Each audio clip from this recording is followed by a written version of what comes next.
કરચલિયાપરામાં યુવાનની હત્યા કરનાર 3 આરોપીઓને પોલીસે ઝડપી લઈ બનાવનું રિકન્સ્ટ્રક્શન કરાવ્યું। કરચલિયાપરાના પોપટનગર વિસ્તારમાં આવેલ મિલડી માતાના મંદિર પાસે પૈસાની લેતી દેતી મામલે મોહિતભાઈ ઉર્ફે એમ.કે. ટેભણીને છરીના ઘા ઝીકી 4 ઈસમોએ હત્યા કરી હોવાની પોલીસ ફરિયાદ નોંધાવવામાં આવી હતી। 4 આરોપીઓને પોલીસે ઝડપી લીધા હતા, જે પૈકીના કિશનભાઈ ઉર્ફે કાળો કોથમરી, રામભાઈ ઉર્ફે કાળો અને આર્યનભાઈ બારિયાને ઘટના સ્થળે લઈ જતા લોકોના ટોળો એકત્ર થઈ ગયા હતા અને પોલીસે 3 આરોપી પાસે બનાવનું રિકન્સ્ટ્રક્શન કરાવ્યું હતું।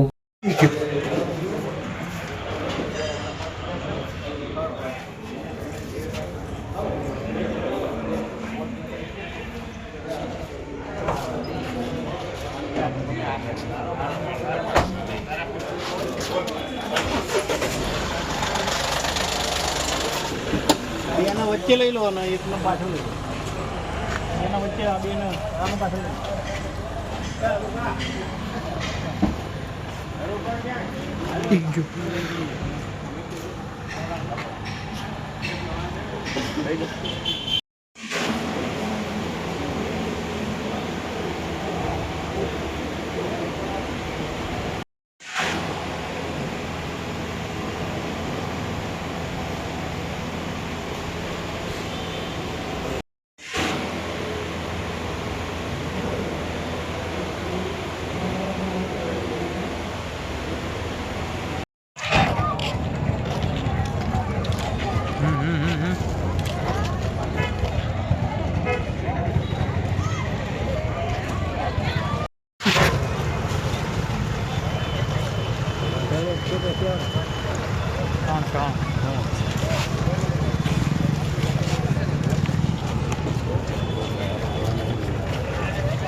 લો।